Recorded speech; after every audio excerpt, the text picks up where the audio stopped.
A principios de los 90, los rallies eran un campo de batalla donde la mínima fracción de segundo separaba la gloria del olvido. El rugido de los nuevos motores y la adrenalina del recién instaurado Grupo A aún desprendían una fragancia de pan caliente. Todo vibraba en cada curva, y ahí, en medio de ese joven caos, nació una obra maestra destinada a marcar su propia época: el Ford Escort RS Cosworth. La respuesta de Ford a un desafío que parecía insuperable: tratar de derribar a los rivales que dominaban la serie con puño de hierro, como Lancia. Así, detrás del óvalo azul, ingenieros y pilotos trabajaban en secreto, como alquimistas modernos. Moldeaban acero, turbocompresores y sueños, y todo para crear un monstruo homologado en el Campeonato Mundial de Rallys. Con su característico alerón trasero y una silueta más que agresiva, el Escort RS Cosworth no prometía victorias, prometía espectáculo. Cada línea de su carrocería, cada milímetro de su chasis y cada rugido de su motor turbo estaban diseñados para que los tramos temblaran bajo sus ruedas. Aquí había algo más que números y potencia. La historia que estaba a punto de escribirse estaba llena de secretos, de anécdotas y de personajes que casi rozarían la perfección.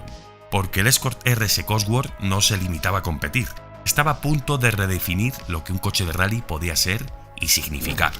Así que, mientras se avecinaba la primera etapa del Montecarlo de 1993, surgió una pregunta que nadie respondería hasta el límite de aquella línea de meta. ¿Podrá esta máquina dominar el mundo de los rallies o será devorada por él? Vamos a verlo.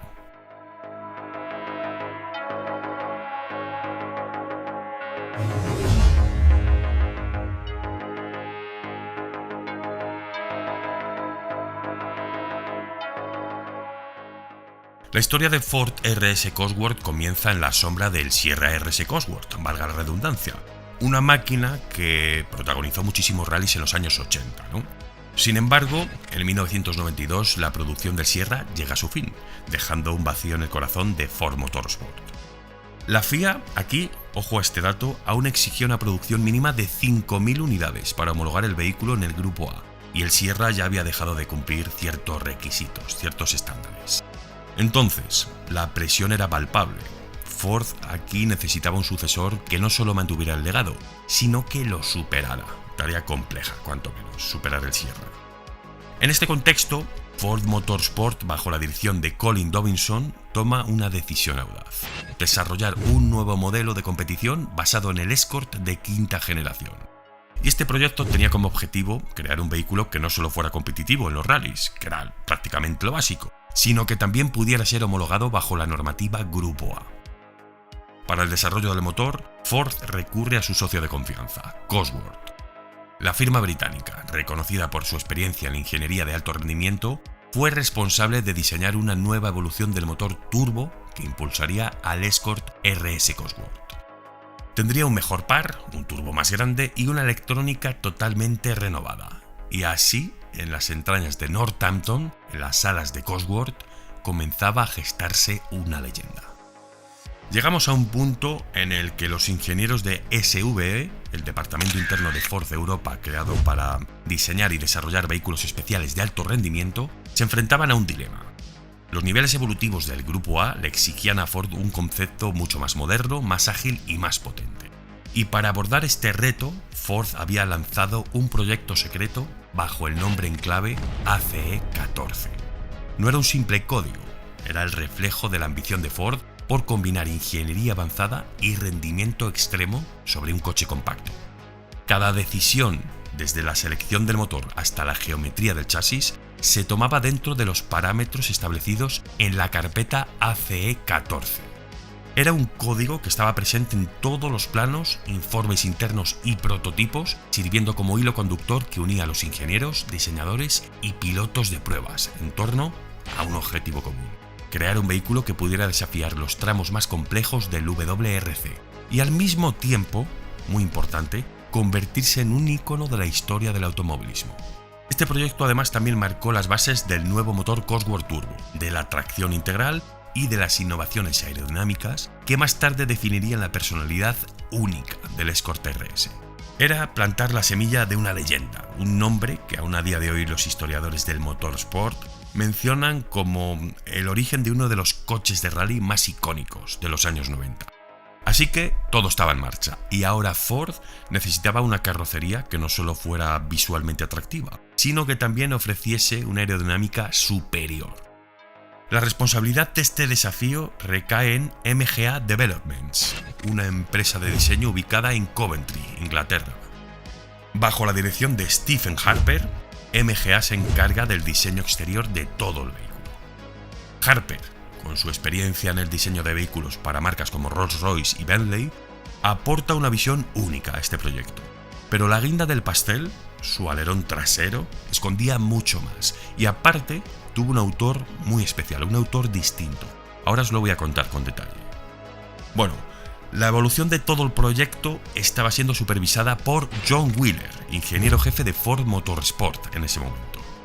Wheeler, que era conocido por su enfoque meticuloso y su pasión por la ingeniería de precisión, trabajó estrechamente con el equipo de MGA para garantizar que el diseño no solo fuera estéticamente impresionante, sino también funcional y eficiente desde el punto de vista aerodinámico.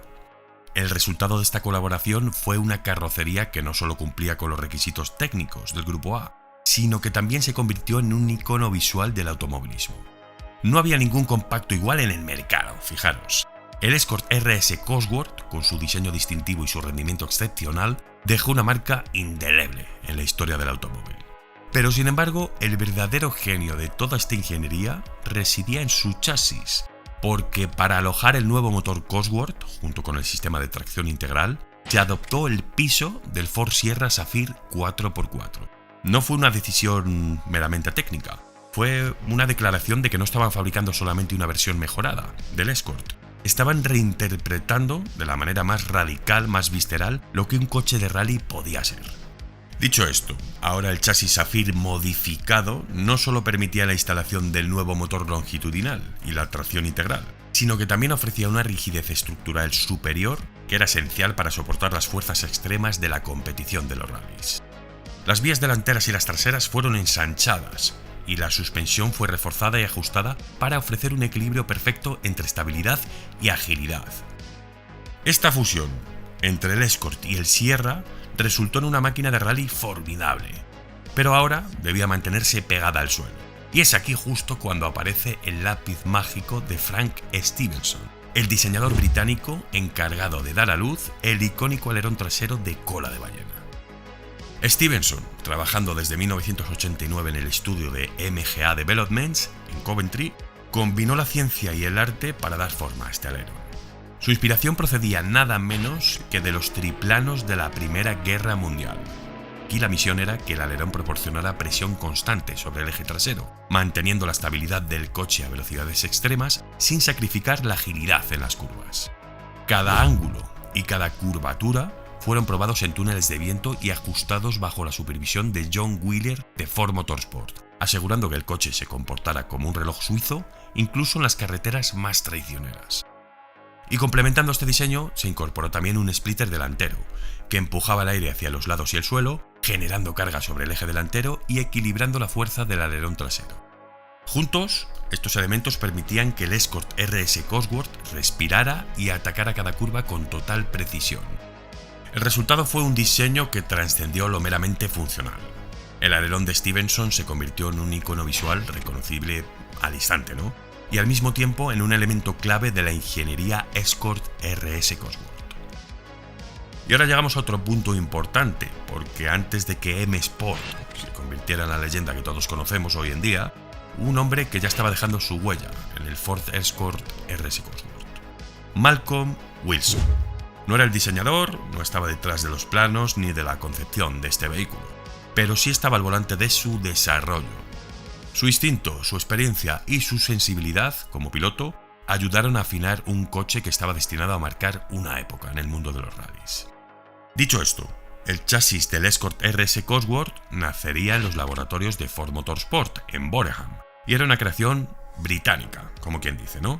Hablamos de chasis de competición, ojo, Sin embargo, los planes a veces chocan con la realidad, y al no haber suficientes chasis listos para competir, una vez se iba a abrir la veda, entró en la ecuación Gartrack Engineering, que era una empresa que fabricó algunos chasis extra y que se pondrían a prueba en condiciones extremas, como en el Rally de Suecia del 93, donde Malcolm Wilson no solo aportó su talento en el desarrollo, sino que también lo llevó a los límites como piloto. Más adelante, Ford decide confiar el programa deportivo, su programa de competición, a M Sport, la estructura de competición que el propio Malcolm Wilson había creado con visión de futuro. A partir de ese momento, su equipo no solo afinaba el coche, sino que se convirtió en el responsable de construir y adaptar varios chasis Escort RS Cosworth para seguir compitiendo al más alto nivel.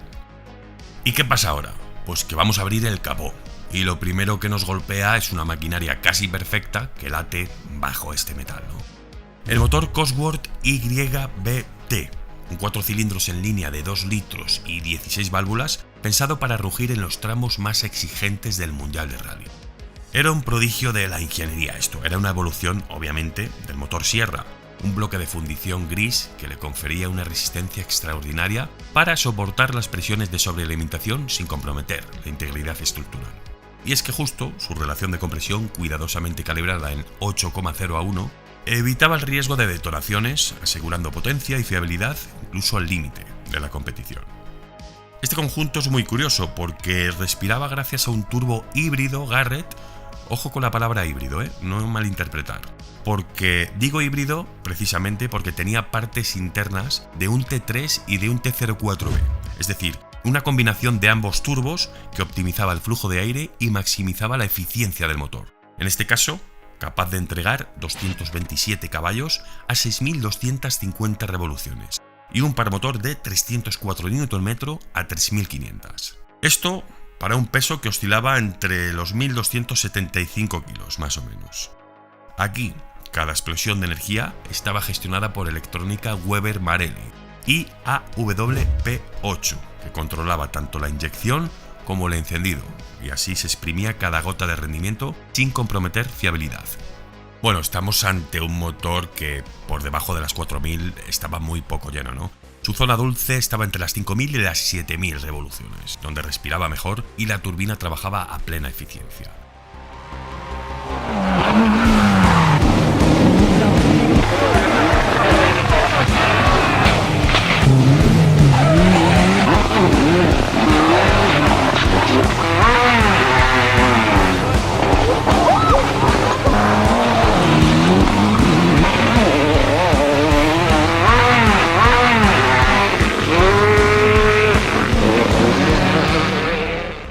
Estamos hablando de una mecánica con un turbolag bastante exagerado en comparación con otros rivales de la época, incluso con el Lancia del Touch F Integrale, que era un concepto más antiguo, y por supuesto pues con los Delica GT4, ¿no?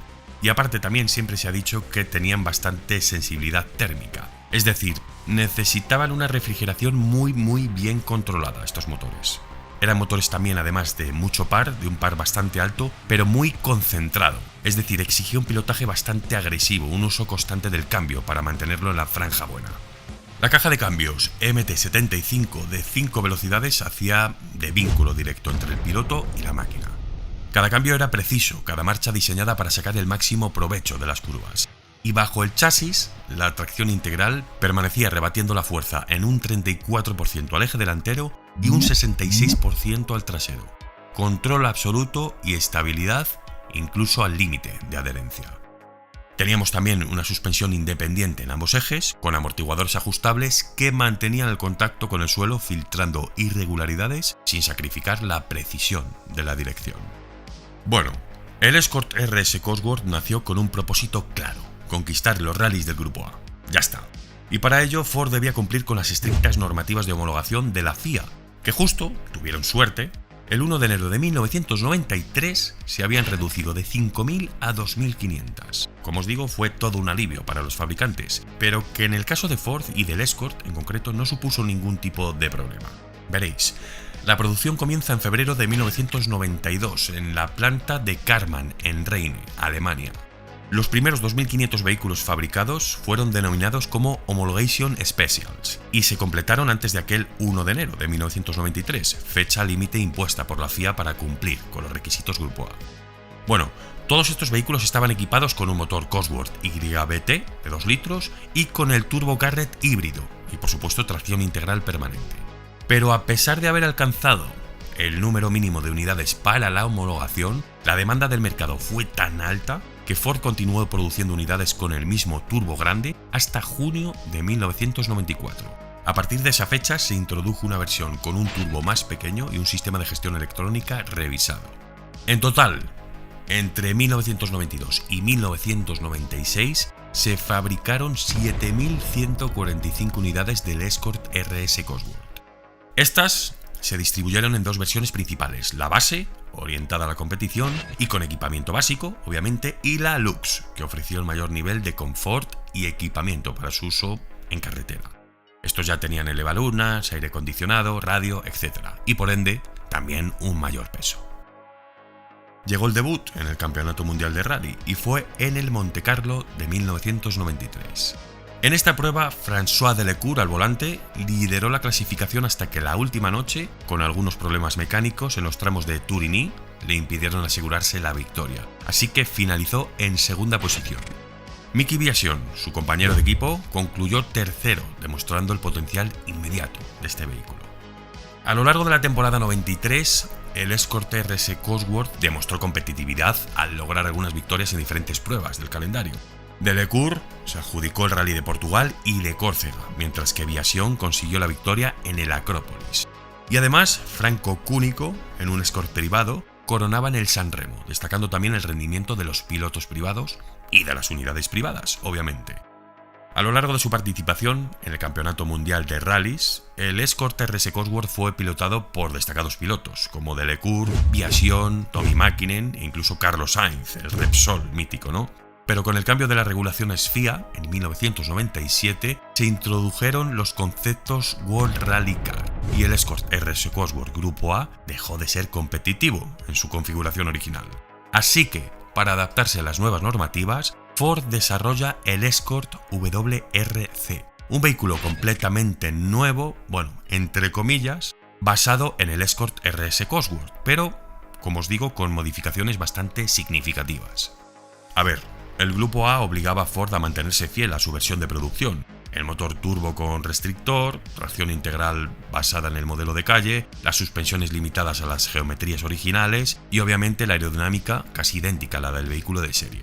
Todo esto estaba condicionado por la homologación, por el reglamento Grupo A. Pero con el WRC, Ford ganó libertad total. Bueno, total no, pero bastante libertad. Los ingenieros llevaron al Escort a otro nivel. Tenía nuevos pistones forjados, árboles de leva revisados, un turbocompresor Garrett T34 optimizado, intercoolers más eficientes y una gestión electrónica recalibrada.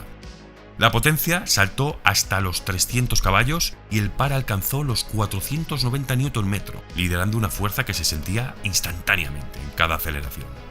La nueva caja secuencial de 6 marchas permitió que esa energía fluyera sin titubeos al asfalto o hacia la grava. Y el vehículo, 45 kilos más ligero, se movía con una agilidad de depredador. Y es cierto, un punto importante que tengo por aquí, que estos Escort WRC llegaron a proyectarse con cajas de cambio secuenciales de 7 velocidades, pero al final se utilizaban como cajas de 6 marchas. Es decir, la primera se eliminaba porque apenas tenía su utilidad en los rallies, y prescindir de ella mejoraba la fiabilidad y la simplicidad del manejo de la transmisión. Al final, el Escort WRC debutó en el Rally de Montecarlo de 1997 y continuó participando en el campeonato hasta 1998, logrando victorias en el Acrópolis e Indonesia 97, con Carlos Sainz al volante.